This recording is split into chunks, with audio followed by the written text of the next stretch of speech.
position and its connection to his understanding of emptiness and the nirvana-samsara relation provides the key to understanding his entire text. Mulamadhyamakarika is divided into 27 chapters, which fall roughly, though by no means officially, into 4 sections. In the first section of the text, comprising chapters 1 through 7, Nagarjuna discusses the fundamental theoretical constructs in Buddhist ontology, such as dependent origination, change and impermanence, perception, the aggregates that compose the self, the elements that constitute the universe, and the relation between substance and attribute. In the second major section, chapters 8 through 13, Nagarjuna focuses on the nature of the self and of subjective experience. Chapters 14 through XXI are primarily concerned with the external world and the relation of the self to objects. The final section, chapters 22 through XXVII, addresses phenomena associated with the ultimate truth, such as Buddhahood, emptiness, and nirvana, and the relation of the conventional to the ultimate and of samsara to nirvana. The chapters that form the climax of the text are found in this section. But it is important to note that in fact the dialectical structure of the text requires a reading of these chapters in order to fully grasp the import of the earlier ones. This is because the doctrine of the emptiness of emptiness does not fully emerge until this point, and it is crucial to Nagarjuna's argument that all phenomena are empty and that their emptiness is also empty. The order of the chapters is often, though not always, important. Often a chapter will consider a phenomenon held by a proponent of another philosophical school to be inherently existent. Or an opponent may charge Nagarjuna with denying the actuality of a phenomenon in virtue of asserting its emptiness. In his analysis, Nagarjuna will typically argue that the phenomenon proposed as inherently existent cannot be so and indeed is empty, or that the phenomenon whose existence he is charged with denying is, in fact, on his analysis, while non-existent from the ultimate point of view, conventionally existent. In each case, he will argue that the functions the opponent thought could only be served by an inherently existent phenomenon can, in fact, be served only by empty phenomena. But quite often these analyses will inspire natural rejoinders of the form, yes, X might well be empty and only conventionally existent, but we can't make sense of its conventional existence without presupposing the inherent existence of Y. In such cases, the next chapter will typically address that natural rejoinder. So, for instance, the first chapter argues that conditions and the relation between phenomena and that on which they depend are empty. But a natural rejoinder is that even conventional but actual conditions can only be understood in the context of change or impermanence. So chapter 2 addresses change. The text hence forms a single sustained argument with only a few digressions or changes of subject, generally marked by the section divisions I have suggested above. The first chapter addresses dependent origination. While many Western commentators assert that this chapter opens the text simply because it addresses a fundamental doctrine of Buddhism, my analysis of the text suggests that Nagarjuna begins with causation for deeper, more systematic reasons. In chapters 2 through XXI, Nagarjuna addresses a wide range of phenomena, including external perceptibles, psychological processes, relations, putative substances, and attributes, arguing that all are empty. In the final 6 chapters, Nagarjuna generalizes the particular analyses into a broad theory concerning the nature of emptiness itself and the nature of the ultimate, of liberation, and of the relation between emptiness and dependent arising.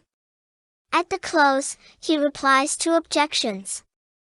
It is generally, and in my view correctly, acknowledged that Chapter 24, the examination of the Four Noble Truths, is the central chapter of the text and the climax of the argument, with Chapter 25 on nirvana and samsara sharing that spotlight. One verse of chapter 24, verse 18, has received so much attention that interpretations of it alone represent the foundations of major Buddhist schools in East Asia. 18. Whatever is dependently co-arisen, that is explained to be emptiness. That, being a dependent designation, is itself the middle way. Here Nagarjuna asserts the fundamental identity of emptiness, or the ultimate truth, the dependently originated, that is, all phenomena, and verbal convention. Moreover, he asserts that understanding this relation is itself the middle way philosophical view he articulates in Mulamadhyamakarika.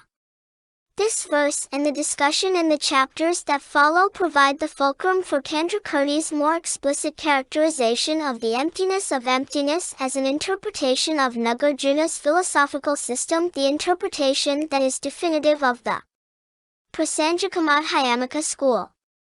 In what follows I will provide an interpretation of the text inspired by the centrality of this verse and of the chapters forming its context that harmonizes with Candrakirti's. In fact, on my reading of the text this doctrine is already found in the opening chapter. The examination of conditions.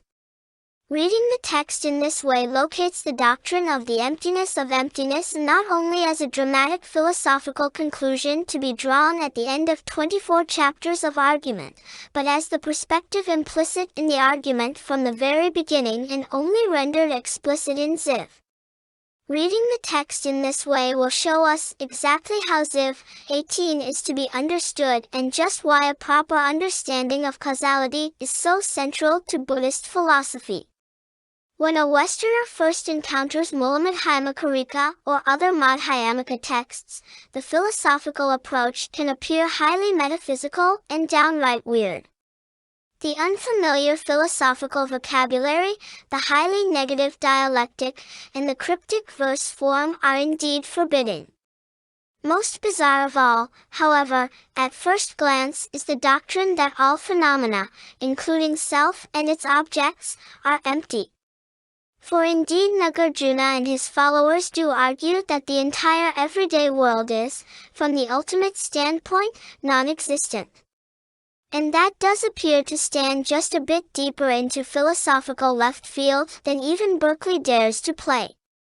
But if the interpretation I will urge is adopted, the real central thrust of Madhyamaka is the demystification of this apparently mystical conclusion. While it might appear that the Madhyamakas argue that nothing really exists except a formless void, in fact the actuality of the entire phenomenal world, persons and all, is recovered within that emptiness. Now a word about the methodology and intent of this commentary, since the intended audience is Western philosophers and students of philosophy whose primary study has been in the Western tradition.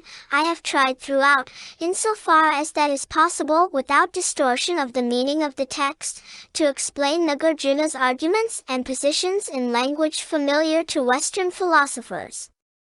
I have occasionally used analogies to positions and arguments found in Western texts, but have avoided doing so where I thought that the comparisons might force a Procrustean analysis of Nagarjuna's own views.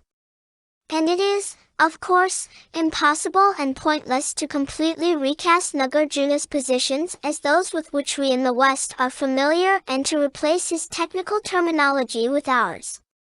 For Nagarjuna is not a Western philosopher. He is an Indian Buddhist philosopher whose work we approach through a vast Asian Buddhist commentarial literature. And while many of his concerns, problems, theses, and arguments are recognizable cousins of ours, many are not, and there are genuine differences in outlook. This is what makes Nagarjuna's work so exciting to read, and to think about it provides a genuinely distinctive perspective on a set of problems and projects that we share. In commenting on Nagarjuna's text, I am constantly aware of walking a philosophical and hermeneutical tightrope. On the one hand, one could provide a perfectly traditional commentary on the text, or better, a translation of one of the major Sanskrit or Tibetan commentaries or a transcript of oral commentary